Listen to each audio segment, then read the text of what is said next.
কই গো পুঁটি পুঁটির মায়েরা কেমন আছো তোমরা? ভালো আছো তো? এই দেখো তোমাদের কিন্তু এবার আজকে নাচের থালি হাজির করে না চলে এসে, কিন্তু আজকের নাচের থালাতে যা যা খাবার আছে তোমাদের সকলের হেভি পছন্দ হবে। তো চলো শুরু করি। প্রথমে ছিল বাটি চাপা ভাত এক বাটি, সাথে নিয়েছিল একটা কাঁচা লঙ্কা, আর তার সাথে শীতের সেই পালং শাক, ছিম, বেগুন, আলু দিয়ে একটা চচ্চড়ি বানিয়েছিল। আর এটার সঙ্গে খাওয়ার জন্যে বানিয়েছিলাম লাউ ডাল, মসুর ডাল আর নাউ বুঝলে, একসাথে টমেটো আর জিরে ফোড়নে বানিয়েছিলাম। দুর্দান্ত খেতে হয়েছিল কিন্তু। আর যে যারা যারা এই দুটো মেনু পছন্দ করবে না তাদের জন্য ছিল এই রুই পোস্ত, বুঝলে।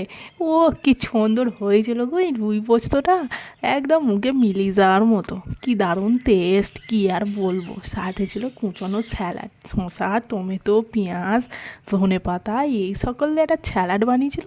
আর একটা ক্ষীর চমচম ছিল ছেঁচ পাতে। তো দুর্দান্ত খেয়েছি বাবু আজকে। তোমাদের কেমন লাগলো জানিও কিন্তু।